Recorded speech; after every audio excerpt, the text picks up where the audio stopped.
Hello guys, स्वागत है आपका आपके YouTube चैनल मैथमेटिकल ऑपरेशन में। असल में इस चैप्टर को मैं पार्ट बाय पार्ट बना रहा हूं ताकि आप लोगों के लिए वीडियो लंबी ना बने और आप छोटी छोटी वीडियो में अपने टॉपिक को अच्छे से समझ जाएं। इस चैप्टर की स्टार्टिंग मैंने पार्ट 1 वीडियो में की थी, जिसमें मैंने 2 पॉइंट क्लियर किए थे, जो कि पहला पॉइंट था आपका definition of determinant and second point था आपका प्रॉपर्टीज ऑफ डिटर्मिनेंट। ठीक है, अब इस वीडियो के अंदर हम लोग नेक्स्ट 2 पॉइंट डिस्कस करने वाले हैं। ठीक है, जो थर्ड पॉइंट आपका होगा area of triangle. It means आप एरिया, किसी भी ट्राइंगल का एरिया किस तरह से फाइंड करेंगे।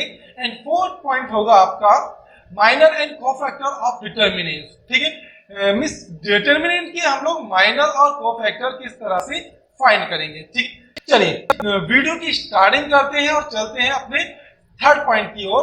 थर्ड पॉइंट है आपका एरिया ऑफ ट्राइंगल।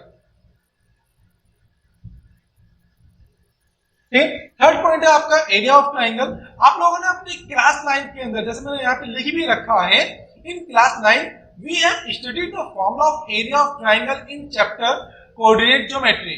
क्लास 9 के अंदर जब आपने कोऑर्डिनेट ज्योमेट्री चैप्टर किया होगा तब आपने इस फॉर्मूले को रीड किया होगा, वहां पे लर्न भी किया होगा। ये फॉर्मूला था क्या, जब आपके पास कोई ट्राइंगल होता है और उसके वर्टिसेस ए बी सी के वर्टिसेस के जो कोऑर्डिनेट होते हैं x1 y1 x2 y2 and x3 y3, है ना। वर्टिसेस के कोऑर्डिनेट होते हैं। जब आपको ये कोऑर्डिनेट गिवन होते हैं आपसे कहा जाता है find the area of this triangle. इस ट्राइंगल का एरिया आप फाइंड कीजिए, तो उसके बाद आप ये फॉर्मूला लगाते हैं 1/2, it means half x1 y2 minus y3 plus x2 y3 minus y1 and plus x3 y1 minus y2। ठीक है, अब हम लोग जो डिटर्मिनेंट के अंदर इस फॉर्मूले को पढ़ने वाले हैं, मैं ये कह सकता हूं ये डिटर्मिनेंट इसका मॉडिफाइड फॉर्म है। फॉर्मूला तो वही बनेगा, जब हम इस डिटर्मिनेंट को एक्सपेंड करेंगे, जो मैंने आपको लास्ट वीडियो में सिखाया था, तो फॉर्मूला तो यही बनेगा, बट इन जनरल ये बहुत ही इजी वे में सॉल्व हो जाएगा डिटर्मिनेंट मेथड से। ठीक है, तो डिटरमिनेंट में आप इस फॉर्मूले को आप देख रहे होंगे, फॉर्मूला किस तरह से है। जिस तरह से हमारे पास ये 3 वर्टिसेस हैं तो हम लोग सेट करते हैं। ठीक है, हम लोग इसको डिटरमिनेंट में सेट करते हैं half x1 y1 x2 y2 x3 y3 and last में आपका जो लास्ट कॉलम आपकी बनेगी वो बनेगी आपकी 1 1 एंड 1। तो जब आप इस डिटरमिनेंट को एक्सपेंड करते हैं तो आपको एरिया ऑफ ट्राइंगल मिल जाता है। ठीक है, इसके लिए एग्जांपल ले लेते हैं। एग्जांपल क्या है देखते हैं जरा। एग्जांपल के लिए मैं नेक्स्ट पेज पर आ जाता हूं। ठीक है, आप क्वेश्चन ले सकते हैं, find the area of a triangle, find the area of triangle whose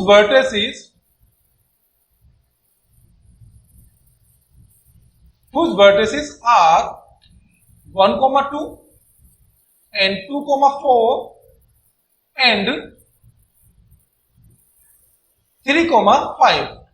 ठीक है ना। तो एक ट्राइंगल का एरिया आपको फाइंड करना है जिसके वर्टिसेस हैं 1, 2, 2, 4 एंड आपके पास में 3, 5।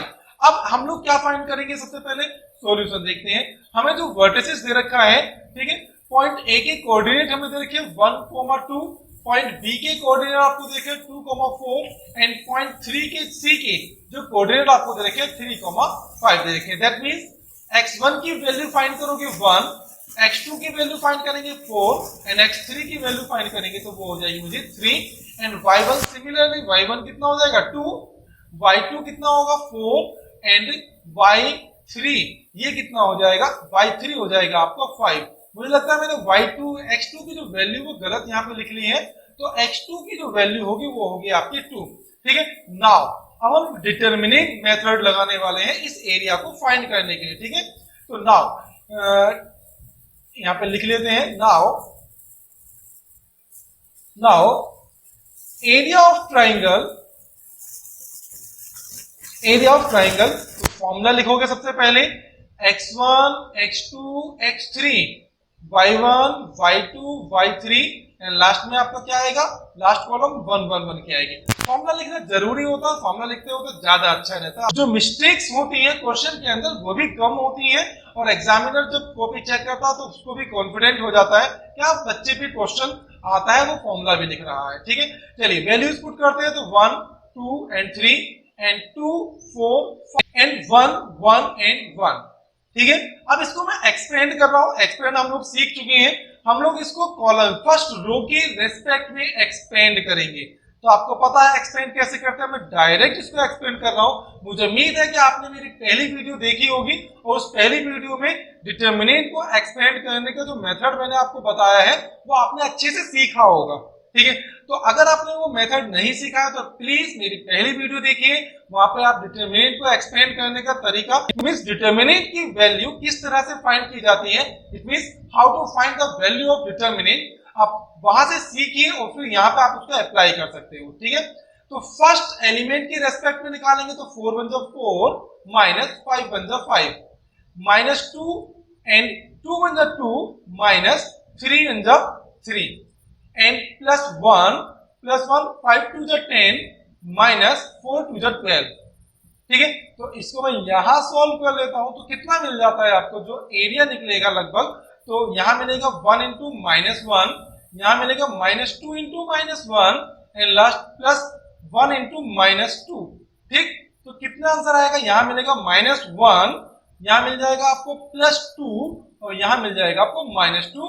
प्लस 2 से माइनस 2 कैंसिल हो जाएगा, तो जो एरिया ऑफ ट्राइंगल मिलेगा वो माइनस 1 मिलेगा।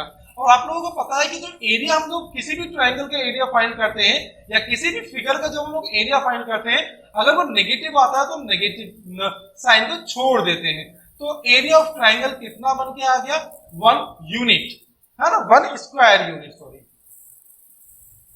Square, 1 square unit. अगर आपको ये नहीं पता है कि हमने यहाँ पे 1 स्क्वायर यूनिट क्यों लिखा है, तो मैं इसको एक बार एक्सप्लेन कर देता हूँ। बहुत से बच्चों को गलती होती है, वो स्क्वायर को समझ जाते हैं और यूनिट नहीं समझ पाते, तो मैं स्पेशली उन बच्चों के लिए ही इसको एक्सप्लेन कर रहा हूँ। दरअसल यूनिट को हिंदी में बोलते हैं इकाई,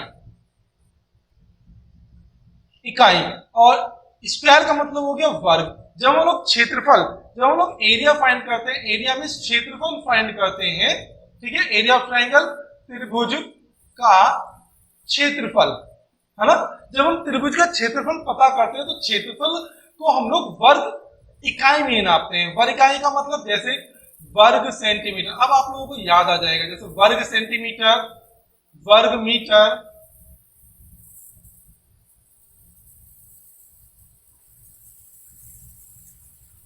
एक मिनट, ओके, वर्ग सेंटीमीटर, वर्ग मीटर। बट इन जनरल किसी भी फिगर का जो एरिया निकालते हैं या तो वर्ग सेंटीमीटर में होता है या फिर वर्ग मीटर में हम लोग निकालते हैं। लेकिन क्योंकि हम लोग कोऑर्डिनेट ज्योमेट्री के अंदर वर्क कर रहे हैं, तो यहाँ पे हमारे पास कोऑर्डिनेट होते हैं और कोऑर्डिनेट पर कोई भी आपकी यूनिट नहीं होती है, तो इसीलिए हम लोग केवल यहाँ पे स्क्वायर यूनिट लिख करके छोड़ देते हैं। ठीक है, आई होप आपको एरिया ऑफ ट्राइंगल किस तरह से फाइंड किया जाता है वो आपको समझ में आ गया होगा। चलिए अब हम लोग नेक्स्ट टॉपिक पे चलते हैं। नेक्स्ट टॉपिक क्या है आपका, इसी में एरिया ऑफ ट्राइंगल में ही है, condition of collinearity of 3 points. Condition of collinearity of 3 points. Yes, collinearity means क्या होता है, हिंदी मीडियम के जो बच्चे हैं मैं उनको स्पेशली बताना चाहूंगा कि कोलिनियरिटी क्या होती है। कोलिनियरिटी होती है मींस संरेखीय, ठीक है, कंडीशन आप जानते हो, और 3 पॉइंट्स मींस 3 बिंदुओं के संरेख होने की स्थिति, 3 बिंदुओं के संरेख होने की स्थिति। ठीक है, मींस अगर 3 बिंदु, अगर कोई दिए हुए 3 बिंदु आपके संरेख होते हैं, संरेख मतलब जानते हैं 3 पॉइंट्स आपके एक ही लाइन में होने चाहिए। कोलिनियर का मतलब एक ही लाइन में तीनों पॉइंट्स होने चाहिए। जैसे हमने यहाँ पे ट्राइंगल लिया तो आप देख सकते हो कि ये लाइन, ये जो पॉइंट्स है वो अलग लाइन में हो गए, ये 2 पॉइंट्स अलग लाइन में हो गए, ये 2 पॉइंट्स अलग लाइन में हो गए। तो जब ये तीनों पॉइंट्स मिले, है ना, एक दूसरे से मिले और तीनों लाइंस आपस में मिलती हैं, तब मेरे पास में ट्राइंगल बन जाता है। लेकिन अगर ये तीनों ही लाइन पॉइंट्स जो है एक ही लाइन में होते हैं, इट मींस कोलिनियर होते हैं, इट मींस संरेखीय होते हैं, तो ये हमारा ट्राइंगल नहीं बनाएंगे। तो उस केस में क्या क्या कंडीशन होती है, एरिया ऑफ ट्राइंगल आपका 0 हो जाता है। एरिया ऑफ ट्राइंगल कितना हो जाता है आपका? एरिया ऑफ ट्राइंगल 0 हो जाता है। ये आपने अपनी 9th में भी पढ़ा होगा, ठीक है। तो जब हम लोग एरिया ऑफ ट्राइंगल फाइंड करते हैं, उसको सॉल्व करते करते अगर वो 0 बन जाता है, जैसे मैंने यहाँ पे एरिया ऑफ ट्राइंगल फाइंड किया था, अगर ये एरिया ऑफ ट्राइंगल सॉल्व करके 0 आ जाता तो हम कह देते कि ये तीनों जो पॉइंट्स हैं वो कोलिनियर पॉइंट्स हैं। लेकिन मेरा ये एरिया यहाँ पे 0 नहीं आया, दैट मीन्स मेरा एक जो ट्राइंगल है वो एक परफेक्ट ट्राइंगल है, ठीक है। तो यहाँ पे हम लोग इसमें बात करते हैं, अगर हम लोग एरिया फाइंड करते हैं तो इसके लिए एक क्वेश्चन ले लेते हैं, एग्जांपल ले लेते हैं हम लोग कोलिनियरिटी का एग्जांपल। मेरे पास जो पॉइंट है वो कहेगा, क्वेश्चन में कहेगा prove that the points 5,5, -5,1 and 10,7 are collinear points.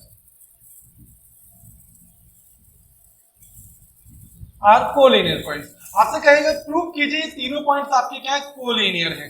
तो आप लोग यहाँ पे 9th का मेथड नहीं लगाएंगे, यहाँ पे हम लोग अपने 10th का मेथड लगाएंगे, ठीक है। तो सॉल्यूशन देखते हैं। सॉल्यूशन में कहा गया है वही हम लोग पॉइंट निकाल लेते हैं। अब जो कोऑर्डिनेट है वो फाइंड कर लेते हैं। x1 की वैल्यू 5 है एंड x2 की वैल्यू -5 है एंड x3 की वैल्यू है आपके पास 10। सिमिलरली y1 की वैल्यू 5, y2 की वैल्यू 1 एंड y3 की वैल्यू आपके पास है 7, ठीक है। हम यहाँ पे एरिया ऑफ ट्राइंगल फाइंड करते हैं। एरिया ऑफ ट्राइंगल क्या हो जाएगा, x1, x2, x3, y1, y2, y3, 1, 1 and 1। हाँ, मैं आप लोगों को एक बात और बताया तो जरूरी नहीं कि आप इस फॉर्मूले को कॉलम वाइज ही लिखें, आप इस फॉर्मूले को रो वाइज भी लिख सकते हैं, कोई फर्क नहीं पड़ेगा। जैसे x1, x2, x3, y1, y2, y3 and 1, 1 और 1। आप इस फॉर्मूले को इस तरह से भी लिख सकते हो, बिल्कुल भी फर्क नहीं पड़ेगा, क्योंकि ये डिटरमिनेंट की हमारी प्रॉपर्टी कि हम लोग कॉलम को रोज में चेंज कर सकते हैं, ठीक है। चलिए वैल्यूज को पुट करते हैं। तो वैल्यूज पुट करते हैं तो क्या क्या आती है, 5, -5 एंड 10। यहाँ पे मिलेगा आपको 5, 1 एंड 7। नेक्स्ट लास्ट जो कॉलम होगी 1, 1 एंड 1। एक्सपेंड करते हैं, चेक करते हैं क्या एरिया ऑफ ट्राइंगल 0 आता है, चेक करते हैं। यस, 5 के रेस्पेक्ट में, 5 के रेस्पेक्ट में एक्सपेंड करेंगे तो 1 1 जा 1, -7 1 जा 7। -5 के रेस्पेक्ट में एक्सपेंड करेंगे, इस -5 के रेस्पेक्ट में इसको एक्सपेंड करेंगे, एक मिनट, ठीक है। इस -5 के लिए इसको एक्सपेंड करेंगे, +5 के लिए, सॉरी, इस 5 के लिए इसको एक्सपेंड करेंगे तो कितना आएगा, -5 बन जा -5, -10 बन जा 10 एंड 1 के लिए एक्सपेंड करेंगे +1 एंड 7 1 5 जा 35, -35 एंड -10 बन जा 10। देखते हैं कितनी वैल्यू आती है। ये मिलेगा आपको 5 इंटू -6, -5 इंटू -15 एंड +1 इंटू -45, ठीक है। देखते हैं, ये आता है आपका 30, -30, ये आ जाना है आपका +75, 15 5 जा 75 और ये आ जाना है -45। तो आप देख रहे होंगे ये जो -30 -45 में मिलकर हो गया -75 और ये +75 दोनों कट जाएंगे तो आंसर कितना आएगा, 0। यानी कि हम कह सकते हैं कि एरिया ऑफ ट्राइंगल हमें क्या मिल गया, 0। So the given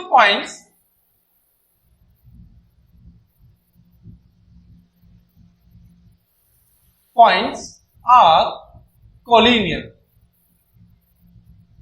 So the given points are collinear, ठीक है। तो मेरे ख्याल में आपको कोलिनियर का जो क्वेश्चन है वो अच्छे से समझ में आ गया होगा। मैं अब एक एग्जांपल और इसमें ले रहा हूं कि कोलिनियर की हेल्प से अगर कोई वेरिएबल आपको क्वेश्चन में दिया हुआ है ना, कोलिनियर की हेल्प से अगर कोई वेरिएबल आपको क्वेश्चन में दिया हुआ है तब आप उस क्वेश्चन को किस तरह से सॉल्व करोगे। ये हम आ गए नेक्स्ट पॉइंट पर। मैं आपको नेक्स्ट एग्जांपल करा रहा हूं जहां पे अगर आपको कोलिनियरिटी कंडीशन में कोई वेरिएबल आपकी कोऑर्डिनेट्स के अंदर दिए हुए हैं तो उस कोऑर्डिनेट की वैल्यू हम लोग कैसे find, if the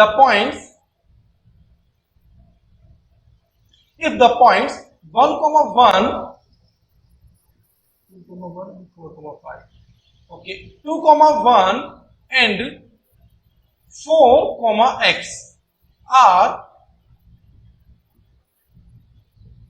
collinear. Then find the value of x. Then find the value of x means अगर ये तीनों पॉइंट आपके कोलिनियर हैं तो हम लोग फाइंड करेंगे किसकी x की वैल्यू। ठीक है, चलिए सॉल्यूशन में चलते हैं। सॉल्यूशन देखते हैं किस तरह से होगा, पता कर लेते हैं। वही चीज हम लोग पहले लिखते हैं x1 की वैल्यू जो मेरे पास 1 है, x2 की वैल्यू भी मेरे पास में 2 है एंड x3 की वैल्यू मेरे पास में 4, y1 की जो वैल्यू है वो 1 है, y2 की वैल्यू भी 1 है एंड y3 की वैल्यू आपको ऑफकोर्स x दी हुई है। ठीक है, लिखेंगे बिकॉज द गिवन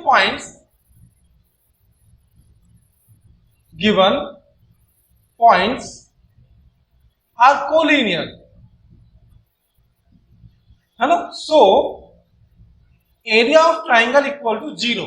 स्टार्टिंग में ही हम लोग इसमें area of triangle equal to 0 लेके चलेंगे क्योंकि हमें पॉइंट्स कोलिनियर दिए हुए हैं।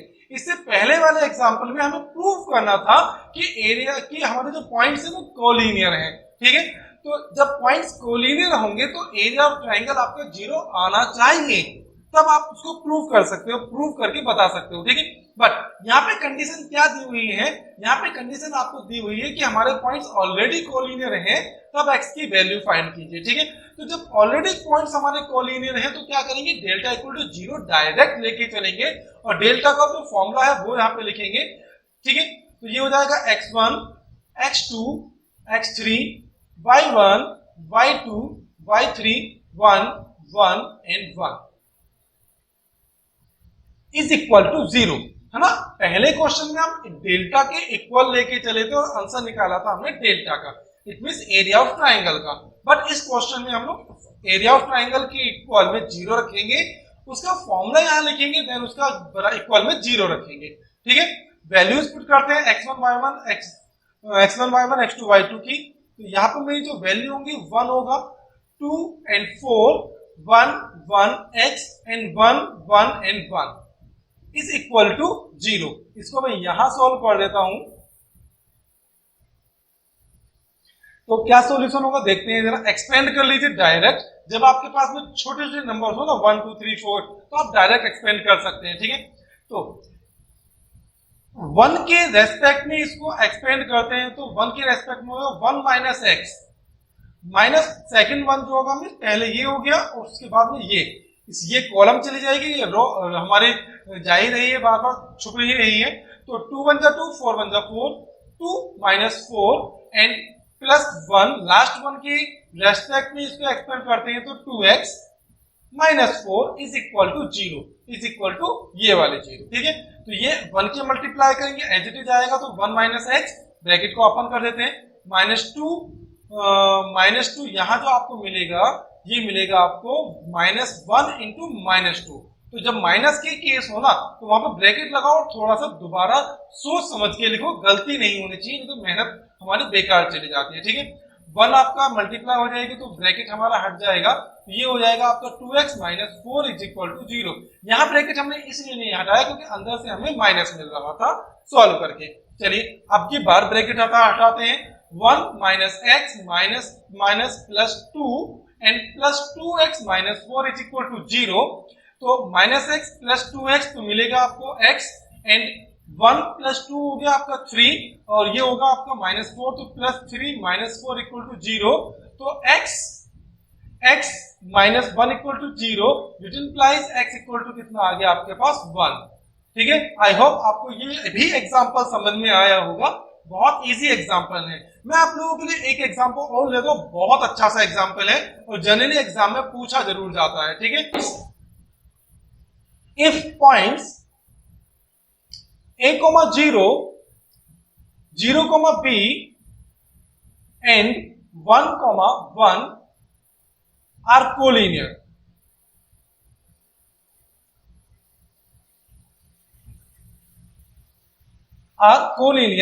then prove that a plus b equal to ab। Then prove that a plus b equal to a b और 1 upon a plus 1 upon b is equal to 1। ठीक है, या तो आपसे ये पॉइंट प्रूफ करने के लिए कह देगा या फिर आपको ये पॉइंट प्रूफ करने के लिए कह देगा। मैं क्वेश्चन को एक बार और रिपीट कर देता हूं। If point a, 0, 0, b and 1, 1 and 1, 1 are collinear, then prove that a plus b equal to ab और 1 upon a plus 1 upon b equal to 1। ठीक है, तो चलो देखते हैं सॉल्यूशन कैसे होगा। यस, सॉल्यूशन में क्या होगा आपका, पहले वही x1 की वैल्यू a, x2 की वैल्यू 0 एंड x3 की वैल्यू 1, y1 की वैल्यू 0, y2 की वैल्यू b एंड y3 की वैल्यू 1। ठीक है, लिखेंगे फिर से वही पॉइंट, बिकॉज these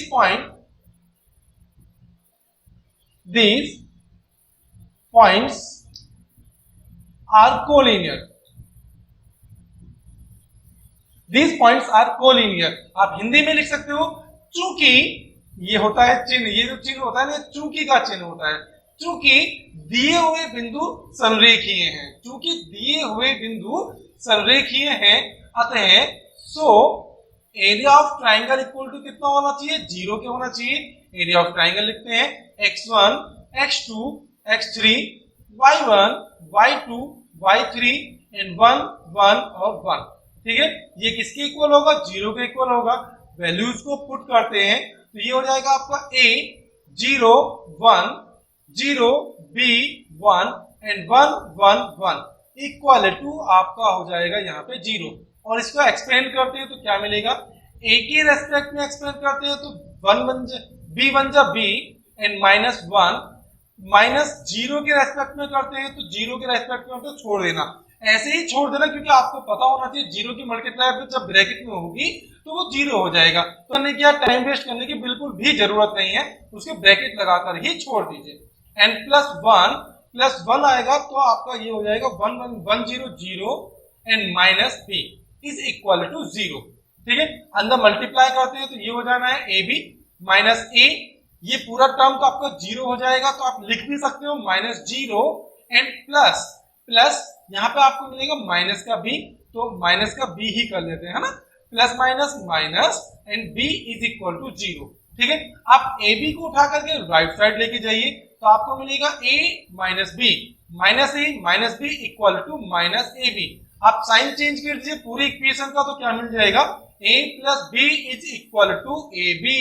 तो आप देख रहे होगे जो हमारा फर्स्ट एक्सप्रेशन है प्रूफ करने के लिए वो हमारा यहाँ पे बन गया है।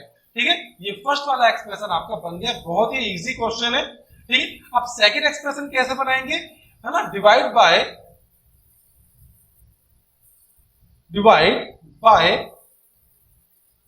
a in both side, divide by a in both side, तो क्या होगा, a upon a b plus b upon a b is equal to a b upon में ए बी।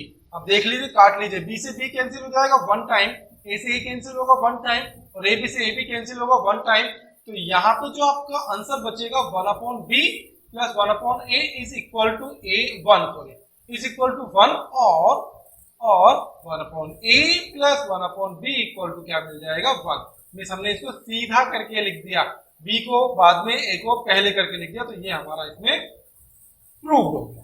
समझ में आता है क्वेश्चन, बहुत अच्छा एग्जांपल है, एग्जाम में आता रहता है, आप इसको करेंगे और प्रैक्टिस करेंगे। नेक्स्ट पॉइंट इसमें क्या बनता है, यही एरिया ऑफ ट्राइंगल को यूज करेंगे। Equation of line passing through two given points, equation of line passing through two given points. तो यह इंपॉर्टेंट पॉइंट है, ये बिल्कुल इंपॉर्टेंट पॉइंट है। अब क्या कहा जा रहा है आपसे कि 2 पॉइंट आपको गिवन है, x1 y1 and x2 y2। आप लोगों को याद होगा कि आप लोगों ने 11th में एक चैप्टर पढ़ा था स्ट्रेट लाइन, 11th में चैप्टर पढ़ा तो वहां पे आपने लाइन इक्वेशन ऑफ लाइन पढ़ी थी, है ना, इक्वेशन ऑफ लाइन। तो 2 पॉइंट से जाने वाली लाइन की इक्वेशन आपने पढ़ी थी, 3 पॉइंट से होकर जाने वाली लाइन की इक्वेशन भी पढ़ी थी और 1 पॉइंट से होकर जाने वाली लाइन की इक्वेशन भी आपने पढ़ी थी। यहाँ पे वही चीज हम लोग यहाँ पे लगाने वाले हैं कि 2 पॉइंट से होकर जाने वाली जो ये लाइन बनेगी ए बी सपोज दैट, तो इसकी इक्वेशन क्या होगी। तो हम इस पॉइंट पर एक थर्ड पॉइंट को लेट करेंगे, एज्यूम करेंगे एक्स और वाई, ये जो एक्स और वाई होंगे ये वो आपके कोऑर्डिनेट पॉइंट होंगे, इट मींस जो आपके वेरिएबल पॉइंट्स होंगे, है ना, जो आपके जनरली किसी भी इक्वेशन को बनाने में होते हैं। ठीक है, तो देख लेते हैं। Late 2 points A x1 y1 x2 y2, है ना, and p x y be any point then equation of line. तो ये p जो पॉइंट हमने लेट किया है वो पॉइंट यही आपका एग्जम्पशन, जो आप एज्यूम करोगे पॉइंट को, ये वही पॉइंट है। ठीक है, जो मेन पॉइंट होंगे वो आपके यही होंगे। क्वेश्चन तो आपको ऐसे ही देगा, find the equation of line passing through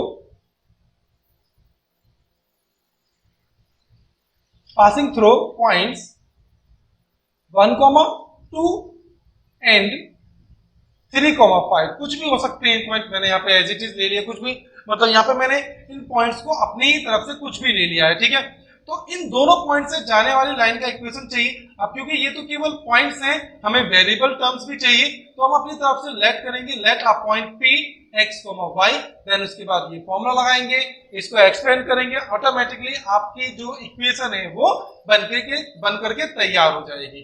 ठीक है, चलिए अब इसके फोर्थ पॉइंट पे हम लोग चलते हैं। जो फोर्थ पॉइंट हमने पढ़ा था, जो कि बहुत ही इंपॉर्टेंट पॉइंट है, cofactor and minus and cofactor, है ना। जो फोर्थ पॉइंट है वो क्या है आपका, minus and cofactor of determinant. तो माइनस एंड कोफैक्टर को हम लोग पढ़ते हैं एरिया ऑफ ट्रायंगल के 2-3 एग्जांपल बताने की वजह से वो लंबा हो गया, लेकिन आपको माइनर ऑफ कोफैक्टर बहुत अच्छे से समझना है। यही इस चैप्टर का स्टार्टिंग है।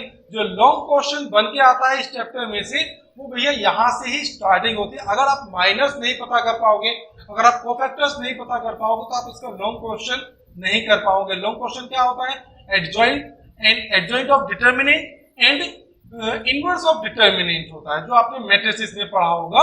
ठीक है, मैट्रिसेस में हम लोग एलिमेंट्री मेथड के थ्रू, है ना, प्रारंभिक संक्रियाओं के थ्रू हम लोग इनवर्स फाइंड करते थे, मगर यहाँ पे हम लोग कोफैक्टर और माइनस के थ्रू हम लोग इसकी एडजॉइंट फाइंड करेंगे, और उसके बाद में हम लोग को इनवर्स, है ना, उसके बाद में इनवर्स मैट्रिक्स फाइंड करेंगे। ठीक है, तो अच्छे से समझना है आप लोगों को। ठीक है, कोफैक्टर और माइनस समझने के लिए पहले हम लोग माइनस की बात करते हैं। मैं यहाँ पे एक एग्जांपल ले लेता हूँ। एग्जांपल मींस मैं यहाँ पे एक डिटरमिनेंट ले लेता हूँ, और डिटरमिनेंट मैंने 3/3 का एक डिटरमिनेंट ले लिया है, कि वो डिटरमिनेंट क्या है, ए। सपोज दैट ए आपका एक डिटरमिनेंट है, मुझे इसकी माइनर फाइंड करने हैं। बहुत ध्यान से देखना, 1, 2, 3 और 3, 2, 3, ओके, 1, 5 एंड -1, इसको भी -1 ले लेते हैं, और उसके बाद में हम इसके माइनर की बात करते हैं। ठीक है, माइनर्स का जो फर्स्ट लेटर है उसी से हम लोग इसको डिनोट करेंगे।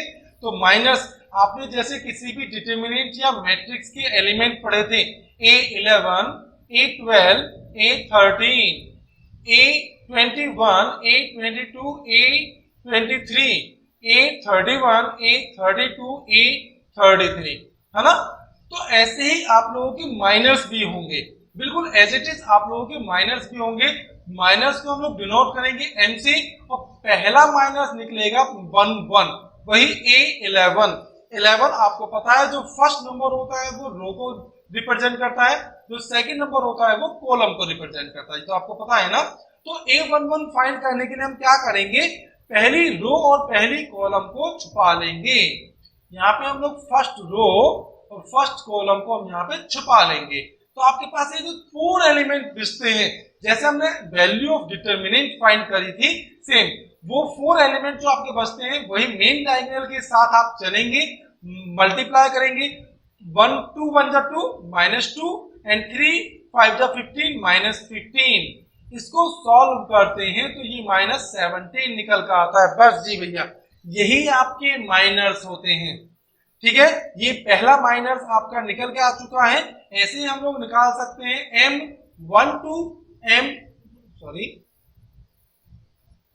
M13, ठीक है, M21, M22, M23, ये फिर गलत लिख किया, M23, ठीक है। इसके बाद में आप 1 2 की बात करते हो, आप जब इसमें 1 2 की बात करते हो तो 1 2 का मतलब पहली तो रो दूसरी कॉलम को आप छुपा देंगे और फिर 4 एलिमेंट्स की मल्टीप्लाई करोगे, रिमेनिंग 4 -2 मिलेगा एंड अगेन -15 मिलेगा फिर से, क्योंकि सेम एलिमेंट मुझे मिल रहे हैं।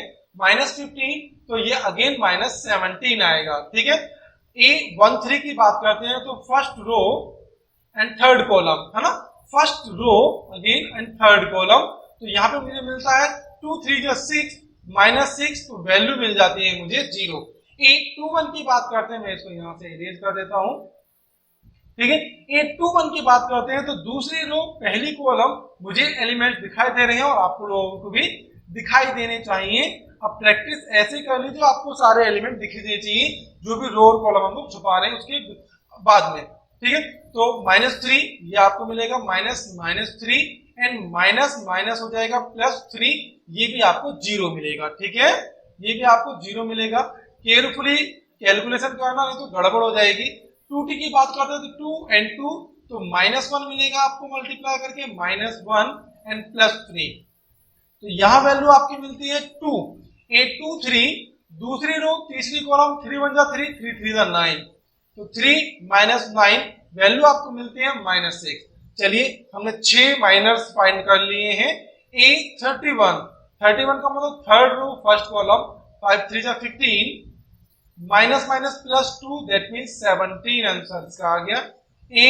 M32 की वैल्यू निकालते हैं तो 3 थर्ड रो सेकंड कॉलम, 5 1 जा 5 +2 दैट मींस 7 आंसर आ जाएगा। और AM33 की वैल्यू हम लोग फाइंड करते हैं, A33 की वैल्यू हम लोग फाइंड करते हैं तो थर्ड रो थर्ड कॉलम, 2 1 जा 2 एंड -6 दैट मींस -4। मेरे ख्याल में आप लोगों को माइनस फाइंड करना आ गया होगा। माइनस बहुत ही इजी है, सिंपली अगर आप हिंदी मीडियम में हैं तो मैं हिंदी मीडियम में बोल के बताता हूँ। M11 M12 M13 आप लोगों को फाइंड करना है। M21 22 23 और M31 32 और 33 आप लोगों को फाइंड करना है। समझ में आती है बात? ठीक है, तो M11 12 13 21 22 23 31 32 33 जैसे आप ये एलिमेंट फाइंड करेंगे तो आपके वही चीज क्या बन जाएगी, आपका माइनर्स बन जाएगी। ठीक है, तो minors of determinant a, minors of determinant a clear है। माइनर्स ऑफ डिटर्मिनेंट ए हमारे पास ये निकल कर आते हैं और यही आपका आंसर हो जाता है, इसको कहीं सेट नहीं करना आपको। ठीक है, इसके बाद जो सेकेंड पॉइंट आता है वो आपका आता है कोफैक्टर। कोफैक्टर मैं आपको यहीं पे समझाने की कोशिश करूंगा क्योंकि कोफैक्टर इसी के अंदर छुपे हुए हैं। ध्यान से देखना, कोफैक्टर आपके इसी के अंदर छुपे हुए हैं। अब क्योंकि हम लोग बात कर रहे हैं कोफैक्टर की, तो कोफैक्टर को हम लोग डिनोट करेंगे C से। जैसे यहाँ पे हमने M1 M2 है ना, M11 M12 M13 हमने लिखा है, ऐसे ही कोफैक्टर के लिए भी हम लोग क्या लिखेंगे, C11 C12 C13 C11 C12 C13। Elements के लिए भी हम लोग लिखेंगे C21 C22 C33। फिलहाल मैं इन तीन एलिमेंट से आपको समझाने की कोशिश करता हूं। सबसे पहले तो मैं जो तरीका लेके चलूंगा बहुत ही सिंपल सा मेथड, सिंपल नहीं सॉरी वो मेथड लेके चलूंगा जो हमारी बुक्स में होता है, जेन्युइन मेथड होता है। ठीक है, वो पता होना चाहिए और सीखना चाहिए। उसके बाद में इसका शॉर्ट ट्रिक मैं बता दूंगा और वही शॉर्ट ट्रिक आपको यूज करनी है। ठीक है, यस, जो फर्स्ट कोफैक्टर होता है वो होता है, जो फर्स्ट कोफैक्टर आपका होता है वो क्या होता है, -1 की पावर 1 + 1, -1 की पावर 1 + 1 M11। समझ आ रही है बात? सेकंड कोफैक्टर जो होता है -1 की power 1 + 2 and M12। Third cofactor जो होता है -1 की पावर 1 + 3 एंड M13। बिल्कुल सिंपल है, आप देख पा रहे होंगे। अगर मैं -1 की पावर 1 + 1 करता हूं तो वो मुझे प्लस देता है ना। -1 की पावर 1 + 1 लेता हूं, 1 + 1 का मिस हो गया 2। -1 की पावर 2 होती है तो वो एक इवन नंबर होता है, और जब माइनस की पावर इवन नंबर में होती है तो वो क्या देता है, प्लस। और M1 की वैल्यू हम यहीं पे निकाल चुके हैं 17 -17, तो फर्स्ट जो कोफैक्टर निकलेगा वो निकलेगा -17। ठीक है। -1 की पावर 1 + 2 का मतलब 3 यानी कि ओड नंबर, तो माइनस मिलेगा। और M12 की जो वैल्यू है, M12 की वैल्यू भी -17 है, तो -17। तो यहाँ जो वैल्यू आपको मिल जाएगी वो वैल्यू मिल जाएगी आपकी +17। समझ में आ रही होगी बिल्कुल। अगर नहीं समझ में आ रही होगी तो मैं दोबारा से इसको एक्सप्लेन करूंगा अभी, ठीक है। Yes, -1 raise to power 1 + 3, it means ये इवन नंबर बन जाएगा 4, तब आपको मिलेगा प्लस। और M13 की वैल्यू निकली थी हमारी 0, तो ये जो कोफैक्टर आपका निकलेगा वो आपका निकलेगा 0।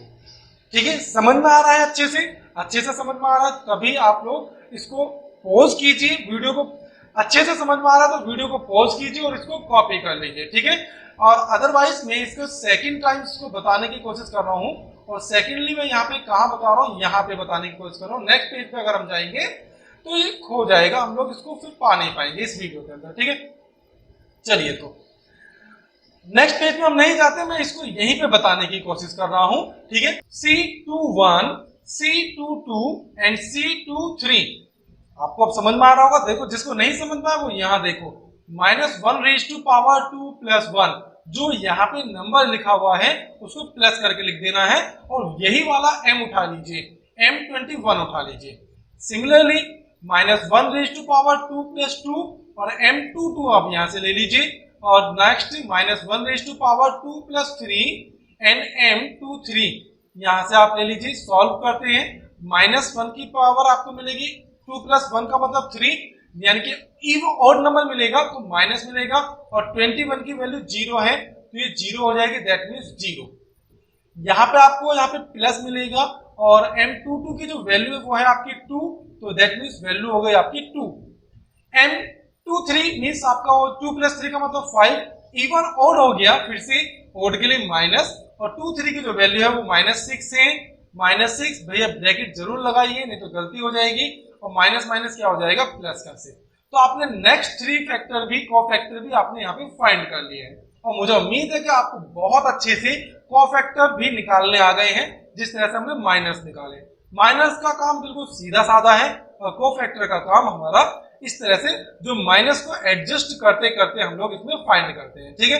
अब मैं आपको डायरेक्ट कोफैक्टर निकालना बताऊंगा, डायरेक्ट कोफैक्टर निकालना बताऊंगा, और वहां से उसको हम लोग, ये जो हमने इतना लेंथी मेथड लगाया ना, इसको यूज नहीं करेंगे, ठीक है। चलो देख लेते हैं। तो मैं यहाँ पे आपका कोई भी डिटर्मिनेंट ले लेता हूँ, आपको जो अच्छा लगे या मुझे जो अच्छा लगे, मैं अपनी तरफ से कोई भी नंबर लेकर के यहाँ पे एक डिटर्मिनेंट ले रहा हूँ। तो मैंने नंबर ले लिया 2, 3, 1, -2, -1, -3 और 1, 3 और 5। मैं इजी से ही नंबर ले रहा हूँ, बहुत छोटे छोटे नंबर ले रहा हूँ, ताकि आप लोगों को समझने में आसानी रहे, ठीक है। कोफैक्टर की बात करते हैं, माइनर तो आप निकाल चुके हो, कोफैक्टर की बात करते हैं। कोफैक्टर क्या होता है, C11, 11 वही जो हमने माइनस निकालने के लिए काम करा है। फर्स्ट रो फर्स्ट कॉलम है ना, first row first column, 5 × 5 -5, 3 × 3, 3 × 3 = 9 + 9, that means answer आ गया आपका 4, ठीक है। अभी कुछ नहीं लगा रहा मैं, कोई साइन नहीं लगा रहा, डायरेक्ट केवल मैं यहाँ से कोफैक्टर फाइंड कर रहा हूँ। क्या फाइंड कर रहा हूँ, मैं यहाँ से कोफैक्टर फाइंड कर रहा हूँ, और ध्यान से देखते रहना। C12 फाइंड करते हैं, तो first row second column, 5 × 2 = 10 and minus minus plus हो जाएगा 3, यहाँ मिलेगा -7 एंड C13 फाइंड करते हैं, तो first row third column, -6 and +1, यहाँ पे भी मुझे मिल जाता है -5, यहाँ पे भी मुझे मिल जाता है -5, ठीक है। मैं सारे कोफैक्टर यहाँ पे निकाल रहा हूँ जल्दी जल्दी।